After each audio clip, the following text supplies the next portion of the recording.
विद्यार्थियों,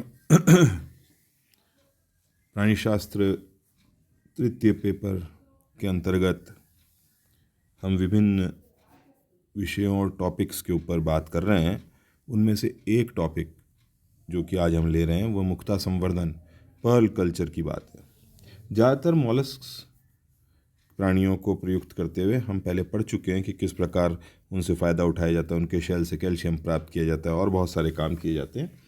उसी मॉलस्का वर्ग के संघ के ये प्राणियों के एक और विशिष्टता है कि इसमें पर्ल कल्चर किया जाता है। ये मुक्ता संवर्धन के लिए एक विशिष्ट पर्ल ऑयस्टर का इस्तेमाल किया जाता है। कई प्रकार के किए जाते हैं, उनमें से पर्ल का जो कि मुक्ता मोती जो कि बहुत ज़्यादा प्रचलन में है। तो आइए इनके बारे में कुछ जानकारी लेते हैं।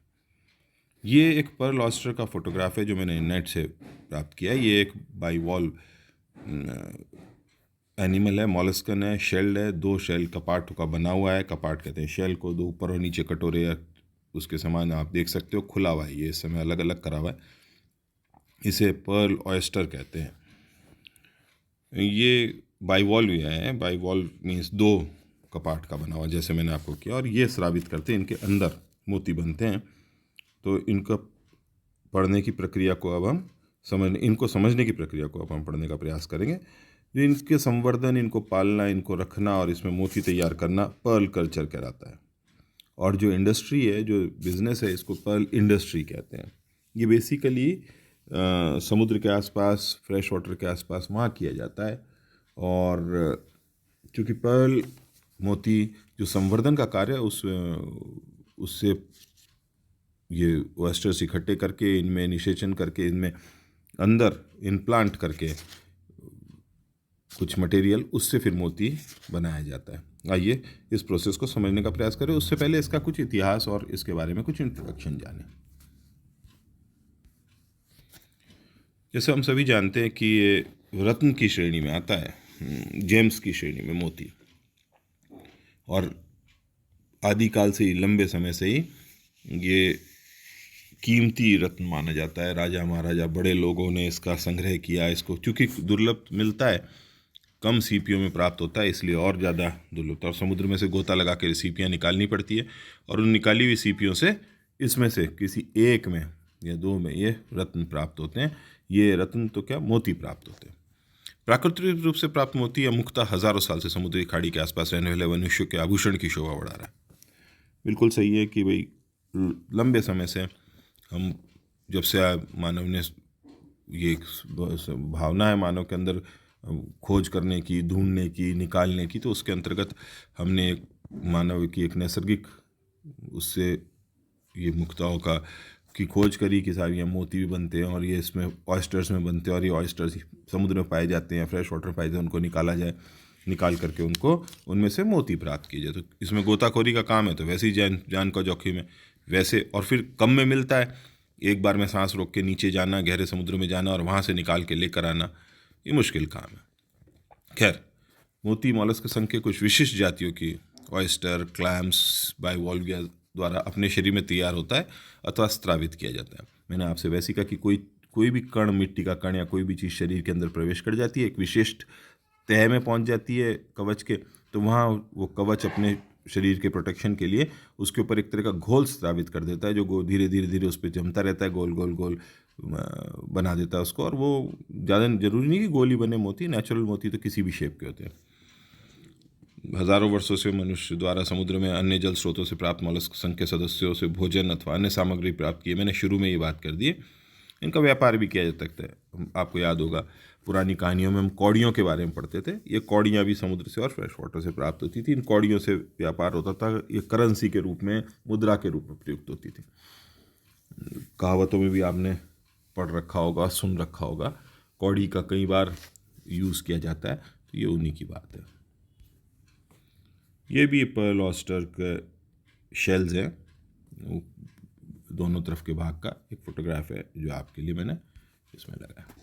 गोताखोरों द्वारा गहरे समुद्र में से प्राकृतिक मोती समुद्र से निकाले जाते रहे, ये तो बिल्कुल सही है कि समुद्र से निकलते हैं। फ्रेश वाटर में भी बनने लग गया कि समुद्र के किनारे जो बेला संगम होता है, वहाँ पे भी बहुत सारी जगह पे इनको रखा जाता है। खैर वो भी समझाते हैं। ये कार्य जोखिम भरा है और रोमांचक होने के कारण भी मोतियों के बारे में कई प्रकार की किंवदंतियाँ या किस्से प्रचलित रहे। ऐसा माना जाता है कि मोती वही बनता है जो सीप में वो बूंद गिरे एक विशिष्ट बरसात के दौरान, और वो भी मोती में परिवर्तित होता है। ऐसा भी माना जाता है कि कुछ लोग अपने लिटरेचर में कहते हैं कि साहब ये चांद के आंसू है। कई तरह की बातें, लेकिन सीपियों से प्राप्त प्राकृतिक मोती ज़्यादातर चमकदार, एक विशिष्ट आभा लिए हुए, गोल हो सकते हैं और किसी भी आकार के हो सकते हैं। उनका निर्माण विशेष प्रजाति की सीपियों में होता है। वे जलीय तथा वातावरणीय प्रभाव महत्वपूर्ण भूमिका निभाते हैं। किस जल में हो रहा है, कौन सी जगह पे है, किस समुद्र का है, उस पर डिपेंड करता है किस प्रकार के मोती बनेंगे। किस प्राणी में विशेष जाति, अलग अलग तरह की बहुत सारी जाति है। तो विशेष जाति के कुछ बड़े महंगे और बहुत दुर्लभ, महंगे तो मानव ने उसको किया है, उन प्राणी का कोई रोल नहीं है, तो उसमें दुर्लभ माने जाते हैं, उनके बारे में बात करते हैं। मोती की दुर्लभता तथा रत्न के रूप में संसार भर में इसकी मांग अधिक है और उपलब्धता कम। नेचुरली जब उपलब्धता कम होगी तो मांग महंगी होगी, इसलिए भी कुछ महंगा है। मैंने पहले ही कहा कि आदिकाल में मनुष्य द्वारा गहरे समुद्र में गोते लगाकर इस प्रकार की सीपियों को एकत्रित कर अथवा उसे स्थानों को ढूंढने का प्रयास किया जाता रहा कि जहाँ पर सीपियाँ ज़्यादा मात्रा में पाई जाती है, वहाँ पर मोती प्राप्त करने की संभावना। जहाँ सीपियाँ रहे पाई जाए, होता ये कि सीपियाँ मल्टीप्लाई करती है और कुछ पर्टिकुलर समुद्र के एरिया में एकत्रित होती रहती है। ये खुद स्वयं तो तैर सकती है, लेकिन मरने के उपरांत या वहीं पर एक जगह एक बहुत बड़ा डंप बन जाता है और ये इनके शेल समुद्र के तलों में बैठे रहते हैं। जिंदा मृत दोनों तरह के बहुत सारी सीपियाँ समुद्र तल तक रहती है, तो नीचे रहने के कारण जिंदा सीपी से भी खोजे जाते हैं और मृत सीपियों में भी ढूंढे जाते रहे मोती। और उसी प्रकार अब तो आजकल मशीनें लगा के ड्रेज करके भी इन जो ये शेल्स हैं इनको समुद्र से निकाला जाता है दवाई बनाने के लिए और अन्य कामों के लिए। खैर मोती के लिए भी लंबे समय से मनुष्य के प्रयासों से तथा वैज्ञानिकों द्वारा किए जा रहे अनुसंधान के कारण अब तक इन विशिष्ट जातियों की सीपियों का संवर्धन तथा इनसे अधिक मात्रा में मोती प्रयोग। अब क्या कर दिया इन्होंने, संवर्धन शुरू कर दिया वैज्ञानिकों की मदद से, अर्थात मोती सीपियाँ इकट्ठी करी, उन्हें पाल पोस के बड़ा किया, छोटी साइज़ में बड़ी साइज़ में उस समय उनमें उनके शरीर में निवेशित करा दिए गए। कुछ मैंने जैसे कहा कि कोई कण, कोई चीज़, कोई फॉरेन बॉडी या बाह्य मटेरियल जो धीरे धीरे कुछ दिनों में, कुछ महीनों में, कुछ टाइम में, वक्त के साथ मोती में परिवर्तित हो गए। उनको सीपियों को वापस समुद्र में से निकाला गया, उसमें से उस मोती निकाले गए। ये संवर्धन है। तो संवर्धन के अंदर विशेष ध्यान रखना पड़ता है, कोई दूसरे प्राणी इनको खा नहीं जाए, ये कहीं गुम नहीं जाए, ये इधर उधर नहीं चलते। नेचुरल रूप से इन्हें किसी पिंजरे में अथवा किसी बास्केट में या किसी मटेरियल में रखना पड़ेगा। कृत्रिम रूप से अथवा प्रयोगशाला में प्राकृतिक परिघटन को दोहराते हुए, ध्यान रखिएगा, उन सीपियों से प्राप्त मोतियों का उत्पादन करने की प्रक्रिया के जन्मदाता जापान के कोकीचिन मिकीमोटो को माना जाता है। ये कोकीचिन मिकीमोटो साहब ने ये रहे 1800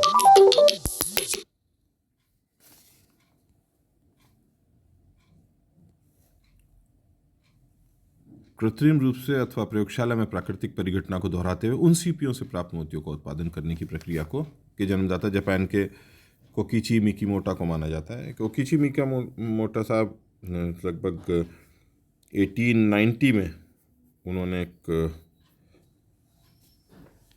फार्म स्थापित किया था। उनके दिमाग में आया कि क्यों नहीं हम इस तरह से इसको तैयार करें और मोती उत्पादन करें। तो उन्होंने उद्योग लगाने की प्रयास किया और पहली बार फेल रहे, वो इतने कोई ख़ास काम नहीं मिल पाए। वो और उनकी वाइफ ने इस क्षेत्र में काफ़ी काम किया और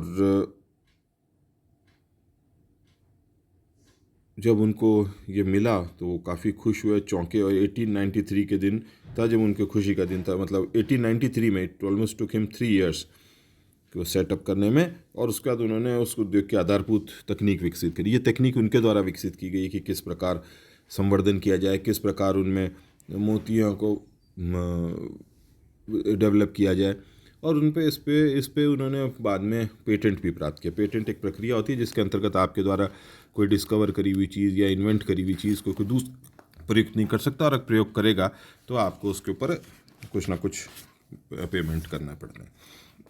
ये कभी आपको और समझाएंगे पेटेंट का क्या तरीका होता है। आइए आगे चलते हैं। मोतियों में सर्वश्रेष्ठ मोती लिंगा मोती माना जाता है। ये समुद्री पर्ल ऑयस्टर से प्राप्त किए जाते हैं। मैंने अभी आपसे कहा कि हम कल्चर भी कर देते हैं, लेकिन जो समुद्र से प्राप्त होने वाले मोती है, नेचुरल मोती, उसमें कॉस्टलीस्ट मोती है, सबसे उच्च कोटि का मोती लिंगा मोती माना जाता है। और ये मोती पिंक टाडा से प्राप्त होता है। पिंक टाडा रोडिंग साइंटिस्ट का नाम है पीछे। तो ये पिंक टाडा रोडिंग से प्राप्त होता है। ये कुछ अलवणीय जल में बाइवॉल से मोती प्राप्त किए जाते हैं। ये तो समुद्री जल तो लवणीय जल हो गया, तो कुछ फ्रेश वाटर से भी प्राप्त किए जाते हैं। वो उतने मूल्यवान नहीं माने जाते। फिर वही है कि किस किस की कौन सी जाति है, कैसे कैसे मिलती है। कुछ बाइवॉलिया की जाति दिख रखी है मैंने, टेरिडिया वल्गेरिस, टेरिडिया सीमेनिजी, टेरिडिया मार्गरेटिफेरा। ये मार्गरेटिफेरा से भी अच्छे मोती प्राप्त किए जाते हैं। इनसे अनेक प्रजातियों से मोती। और ये देखिए, ये समुद्र के अंदर एक जाला या पिंजरा टांग रखा है और उसमें ये सीपियाँ रख रखी है। ये सीपियों से भरा हुआ है, विभिन्न स्तर की सीपियाँ इसके अंदर है। और ये उसमें ग्राफ्ट करने के बाद, अंदर लगाने के बाद इस तरह टांग दिया जाता है। समुद्री पानी से ये भोजन प्राप्त करते हैं। इनको कुछ भोजन की व्यवस्था भी प्राप्त दी जाती है। ऐसे ही पानी रिच, फूड रिच, जिसमें खाना हो, भोजन और सीपी ग्रो कर सके तेज़ी से, जिसमें कैल्शियम हो, ऐसे पानी में इनको रखने का प्रयास किया जाता है। और ये मुक्ता निर्माण की आधारभूत संरचना होना चाहिए। ऊपर टाइपिंग एरर है, मुक्त निर्माण टाइप हो रखा है, तो ध्यान दीजिएगा। इससे पहले भारत की स्थिति बताता हूँ कि भारत में Indian council of agriculture research ICAR ने एक योजना प्रस्तुत की थी। 1973-78 से ये काम शुरू हो चुका था। और बहुत सारे क्षेत्रों में, समुद्र के किनारे क्षेत्रों में, और ये CPO का संवर्धन, तो मुक्ता संवर्धन का कार्य किया जा रहा है। CPO का संवर्धन के साथ साथ मुक्ता संवर्धन, विशेष तौर पे रंगीन मोती बनाने का काम किया जा रहा है और अच्छा मार्केट है। तो उसी के अंतर्गत मैंने आपसे बताया कि ये लिंगा इंडियन नाम ही है इसके ऊपर। तो basic structure of pearl formation, या किस प्रकार पर्ल बनता है, पहले वो समझ लें, फिर बाकी की प्रक्रिया समझने का प्रयास करेंगे, संवर्धन की प्रक्रिया समझने का प्रयास करेंगे। CPO में जो बाइवॉल है, आपने जो पहला डायग्राम देखा जिसमें 2 कपाट वाला, 2 ऐसे कवर वाला, 2 दरवाजे वाला, 2 दरवाजे तो नहीं, 2 शेल वाला एनिमल देखा, उसको अगर हम काट के देखें तो उसकी काट के अंदर हमें 3 लेयर नज़र आती हैं। उनकी बात बाद में करेंगे, पहले ये बताते हैं कि किस प्रकार। तो उसके अंदर क्या एक झिल्ली होती है जो ये स्रावित करती है। ये झिल्ली प्रवार झिल्ली या मेंटल कहलाती है। और उसकी बाहर की ओर स्तंभाकार उपकला कोशिकाओं का स्तर होता है। स्तंभाकार कहते हैं कोलमनर इपिथीलियल उपकला कोशिकाएं, सेल्स। तो कोलमनर मीन्स लंबी ऊंची कोलमनर सेल्स हैं। उस उपकला में नेक्रे स्रावित करने वाली अनेक कोशिकाएं, ग्रंथियां उपस्थित होती है। ये जो टॉल कोलमनर सेल है नीचे की तरफ, उसके ऊपर नेक्रे नाम दिया है, जो स्त्रवण होता है उपकला इपिथीलियल लाइनिंग द्वारा जो स्रावित किया जाता है। उनकी कोशिकाएं ग्रंथियां करेंगी नेचुरली स्रावन, तो वो ग्रंथियां पाई जाती है। अभी एक डायग्राम आपको शो करूंगा इसके काट का, उससे आपको बात समझ में आएगी। अभी ये मेरी बात का ध्यान दीजिएगा। बाह्य स्तर से नीचे की ओर मध्य संयोजी ऊतक, नेचुरली उसके नीचे कनेक्टिव टिश्यू तथा आंतरिक उसके नीचे अंदर पक्षमाभि उपकला सीलिएटेड इपिथीलियल लाइनिंग होती है। और ये म्यूकस सिक्रीट करती रहती है। सारे एनिमल के अंदर वेट म्यूकस काफ़ी श्लेष्म काफ़ी रहता है, और ये वैसे भी चिपचिपा सा ही अंदर इसके रहता है। और मैंने आपसे कहा था कि इसके 3 कपाट है, तो ये तो स्ट्रक्चर बताया। अब मैं उसको समझाने का प्रयास करता हूँ, कपाट कह रहा हूँ, कपाट के स्तरों को। ये एक सेक्शन है जिसको मैंने नेट से ही लिया है, किताबों में भी सेम डायग्राम मौजूद है। ये ऊपर, सबसे ऊपर एक उल्टी नीचे की तरफ से चलते हैं तो देखेंगे आप सीलिएटेड एपिथेलियम है। ये एक सीलिएटेड एपिथेलियल लाइनिंग है नीचे, उसके ऊपर टॉल कोलैमिनर सेल्स हैं। ये आपको टॉल कोलैमिनर सेल्स दिख रहे हैं, लंबे लंबे सेल्स दिख रहे हैं। इस सेल्स के ऊपर ये कनेक्टिव टिश्यू है, जैसा मैंने आपसे कहा, ये कनेक्टिव टिश्यू है। और ये इसके ऊपर ये नेक्रेस सिक्रीट करने वाली लेयर है। ये ऊपर जो तीसरी लेयर पे मैं निशान लगा रहा हूँ, ये नेक्रे सिक्रीट करने वाली, ये स्रावित करती है नेक्रे। और इसकी यहाँ पर ही इसी जगह अगर कोई निवेश कर दिया जाए, कोई निवेश से मतलब है कोई चीज़ आ जाए, यहाँ फंस जाए, यहाँ पहुँच जाए, इस लेयर तक पहुँच जाए, तब यहाँ पर मोती बनना शुरू होता है। और ये देखिए लेयर, ये जो लेयर है डार्क कलर की, ये सब नेक्रे लेयर है। ये लेयर यहाँ पर आना चाहिए कोई ना कोई। ये पूरा का पूरा हिस्सा ये पूरा यहाँ से यहाँ तक शेल के अंतर्गत आता है। ये शेल है, ये मेंटल है, यहाँ से यहाँ तक का हिस्सा ये मेंटल है। मेंटल आपसे कहा मैंने प्रवार है ना, आगे मैंने उसको लिख रखा है। तो ये हो गया, ये आप देख सकते हैं पूरा ये यहाँ तक का हिस्सा शेल के अंतर्गत है। ऊपर तक का जो इसमें नज़र नहीं आ रहा है इसके वजह से, खैर ये शेल हो गया। इसके नीचे ये मेंटल हो गया। तो ये मेंटल फोल्ड यहाँ से शुरू होता है, इस जगह से, और यहाँ तक जाता है। एक मिनट,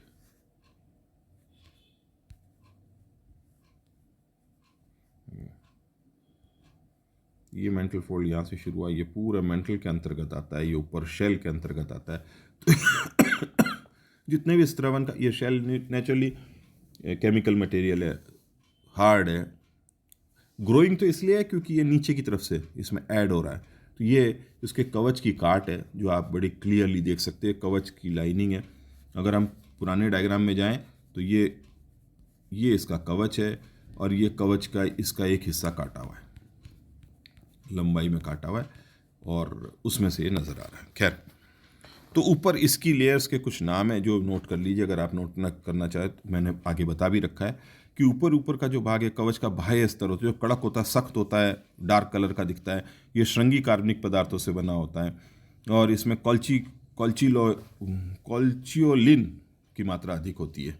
इसे कॉल्चियोलिन कहते हैं। वो आपको याद होगा शंख से निकला, कॉल्चियन से निकला है ये शब्द, तो कॉल्चिलिन कहलाता है। ये काइटिन जैसा पदार्थ होता है, रक्षात्मक, हार्ड है, कैल्शियम मिला हुआ है इसमें काफ़ी अच्छी मात्रा में। और जब ये डेवलप हो रहा होता है तो धीरे धीरे इसका स्रवण किया जाता है। कुछ मॉलस्कन्स अपने ऊपर करते हैं, कुछ अपने से अलग अलग तरह के शेल बनाते हैं। ये क्योंकि द्वि का पार्ट है तथा इसमें ऊपर और नीचे दो तरह के शेल बनते हैं, और फिर एक हिंज पे जुड़े होते हैं, एक जैसे कब्जे पे जुड़े होते हैं, दोनों का पार्ट एक किनार पे। कभी और अभी इससे अगले वाले में डायग्राम में समझाने का प्रयास करूँगा।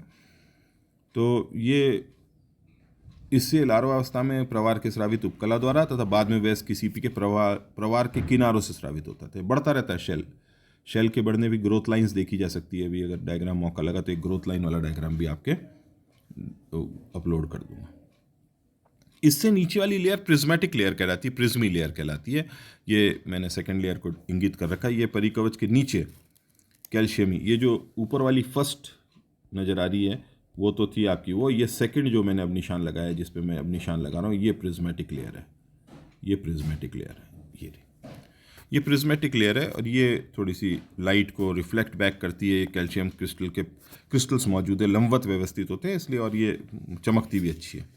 ये भी परिकवच की भांति ही होता है, ऊपर वाले पेरियोस्ट्रैकम के तरह से ही होता है। और ये भी कैल्शियम कार्बोनेट नेचुरल है, इसमें सब में कैल्शियम कार्बोनेट है, पर इसमें कैल्शियम के जो क्रिस्टल्स है वो फ्रेशली अरेंज्ड होते हैं, अच्छी तरह से अरेंज्ड होते हैं। उससे नीचे जो लेयर है जिसको अब मैं इंगित करने जा रहा हूँ, ये वाली लेयर, ये लेयर नेक्रे लेयर कहलाती है। मैंने आपको पहले ही कहा ये नेक्रे लेयर है। ये नेक्रस लेयर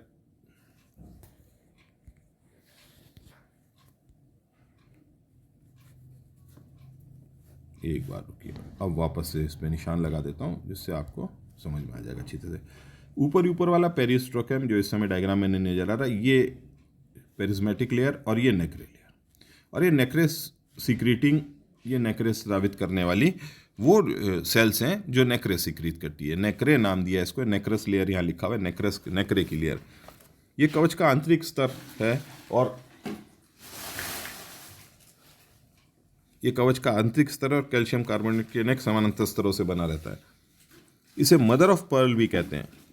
मदर ऑफ पर्ल के बटन बनते हैं, मदर ऑफ पर्ल से बहुत सारी चीज़ें बनती हैं, घड़ियों के डायल बनते हैं, और ये भी अब आजकल बहुत सारी चीज़ों में प्रयुक्त हो रहा है। ये हार्ड है, बहुत अच्छी तरीके से लाइट को रिफ्लेक्ट बैक करता है, इसलिए इसे मदर ऑफ पर्ल। यहाँ चूँकि पर्ल बनते हैं, यहाँ पर इस लेयर के नीचे, ये जो मैंने थर्ड के नीचे जो निशान लगा रखा, अगर यहाँ निवेश हो जाए, कोई चीज़ रख दी जाए तो यहाँ बनते हैं पर्ल्स, इसलिए इसे मदर ऑफ पर्ल लेयर कहते हैं। कैसे बनते हैं, क्या होता है? ऑयस्टर के द्वारा बाहर से आए हुए प्रवेशित कोई भी सॉइल पार्टिकल, मैंने अभी कहा algae, grass, anything, foreign material, कोई इंसेक्ट्स, कोई बारीक छोटी चीज़, कोई पैरासाइट यहाँ पहुँच जाए नेक्रे लेयर में, तो उसके चारों नेक्रे की मोटी लेयर बन जाती है, और इस मोटी लेयर बन जाने की वजह से ये एक मोती में परिवर्तित हो जाता है। इसका डायग्राम भी अपलोड करने का प्रयास करूँगा इस लेक्चर के बाद या बाद में। पर्ल कल्चर करा कैसे जाता है, तो क्या किया जाता है, पर्ल कल्चर करने का तरीका क्या है, किस तरह कल्चर की, नेचुरल की बात तो मैं बाद में करूँगा, पहले मुक्ता संवर्धन तकनीक समझने का प्रयास करो आप। तो सबसे पहले सीपियों को एकत्रित किया जाता है। ये क्रिया प्रथम पद है। इसके अनुसार इसमें क्या होता है कि गोताखोर समुद्र में जाते हैं, बहुत सारे सीपी, एक जिंदा सीपी को छांट कर एकत्रित करते हैं, स्वस्थ और जिंदा को, तो उन्हें जाल और उसकी मदद से वहीं छटनी ऊपर ला करके छटनी करके पानी के अंदर ही, और ज़्यादातर ये क्या है कि लड़कियों के द्वारा, जापान में तो लड़कियों के द्वारा किया जाता है, और एक गोताखोर एक बार में बहुत कम, चूँकि हाथ से लेकर आते हैं, ये 2 से 10 सीपी एकत्रित कर अपने पीठ पे एक लकड़ी का बक्सा, जिससे वो उनमें डैमेज नहीं हो, लकड़ी का एक बॉक्स टाइप जालीदार डिब्बा सा रहता है, वेस्कुलम टाइप, जैसे प्लांट्स को इकट्ठे करने के लिए होता है, और वो जब समुद्र में गोता लगाते हैं तो सब नीचे से जा करके एकत्रित करके उस बॉक्स में रख के ऊपर लेकर आते हैं, और जल के भीतर ही लगभग 5 मीटर की गहराई तक ये अंदर पानी में जा करके और इनको एकत्रित करके आते हैं, और फिर इसके लिए भी पर्टिकुलर बोट्स का इस्तेमाल किया जाता है, और चूँकि ये बिना किसी उसके किया जाता है इसलिए ज़्यादा जोखिम भरा होता है सुरक्षा के, और ज़्यादातर अब तो साइंटिफिक तरीके से एकत्रित किए जाते हैं। बड़े बड़े गोताखोर डीप सी में जा करके इनको एकत्रित करके लाते हैं, जालों में भर के समुद्र से 6 मीटर की गहराई पे लटका देते हैं। काफ़ी डीप हो गई, 6 मीटर, 6 या 18, 20, 25 फुट नीचे समुद्र में इनको लटकाया जाता है। मैंने वो जो पहला डायग्राम चित्र आपको दिखाया था, उसमें वो जाल में भरे हुए ऑयस्टर्स लटक रहे थे, तो इसके अंदर रखा जाता है। और जब इनका संवर्धन है तो इनको, इनका फर्टिलाइजेशन, इनके अंडे एकत्रित करना, ये सब काम भी आजकल साइंटिस्ट कर रहे हैं, और इनको रियरिंग केज में भी पाल रहे हैं। इनको लैब के अंदर फर्टिलाइज कराया जाता है इनके एग्स को, और बहुत सारी ज़्यादा गिनती में, जिसे नीचे नहीं जाना पड़े, फिर वापस समुद्र के अंदर रियर किया जाता है इनकी लार्वी को। कोशिश ये की जा रही है कि ज़्यादा अमाउंट में, और सक्सेसफुल भी हैं कि ज़्यादा अमाउंट के अंदर पर्ल ऑयस्टर इकट्ठे हो जाएँ, एकत्रित हो जाएँ, और हम कृत्रिम तो नहीं, पर हाँ नेचुरल नहीं है वो, नेचुरल समझ लीजिए, बल्कि एक तरह से मानव की मदद से तैयार किए हुए मोती हम प्राप्त कर सकें। अगला होता है नाभिक निषेचन।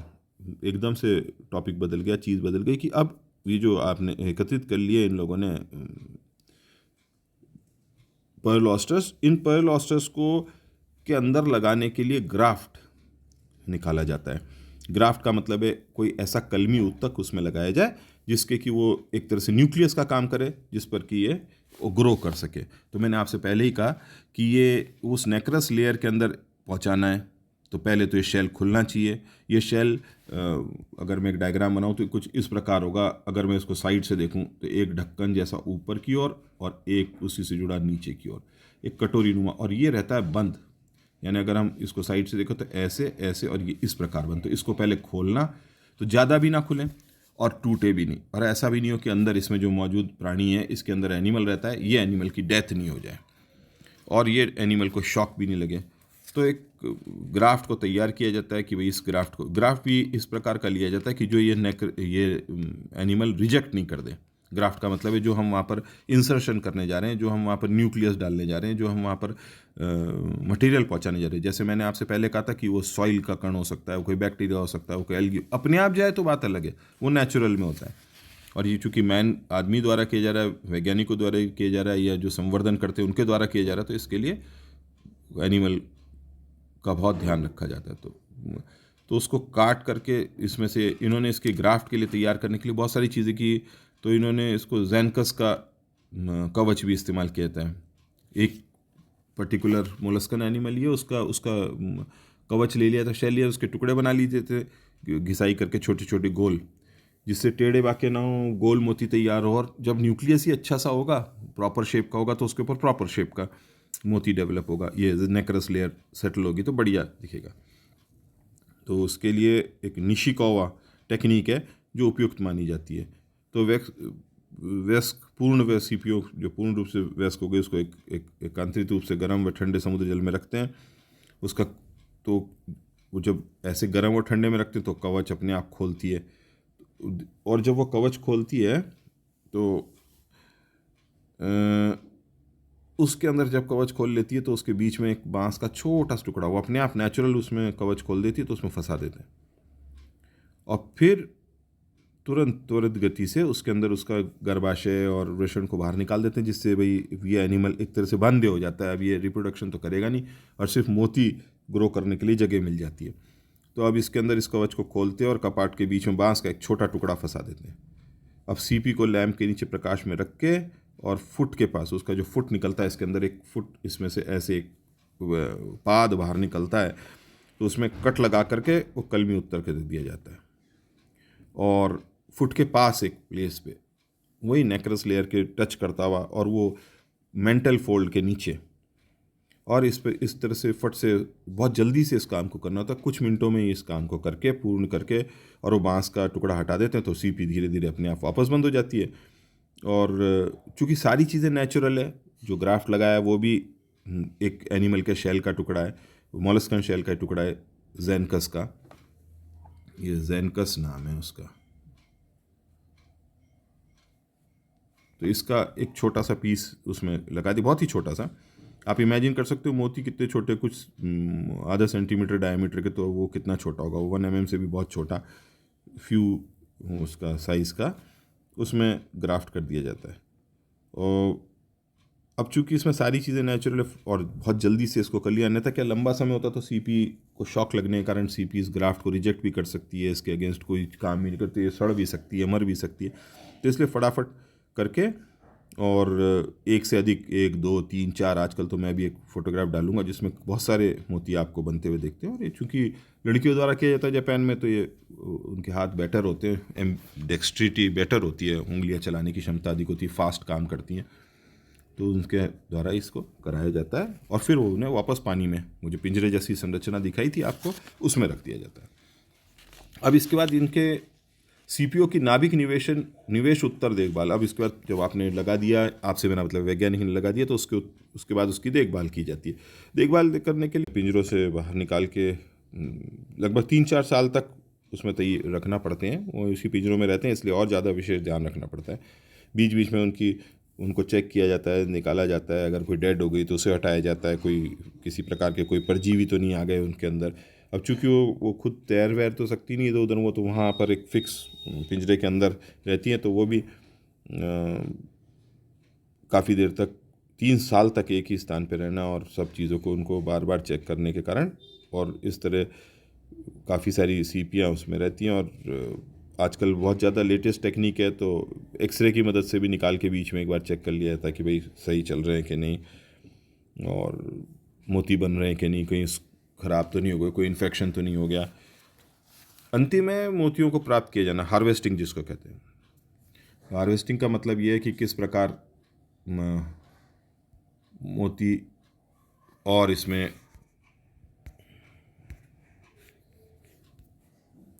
निकाले जाएं, और ये निकालने की प्रक्रिया ये है कि बाद में इसको निकाल के इस एनिमल को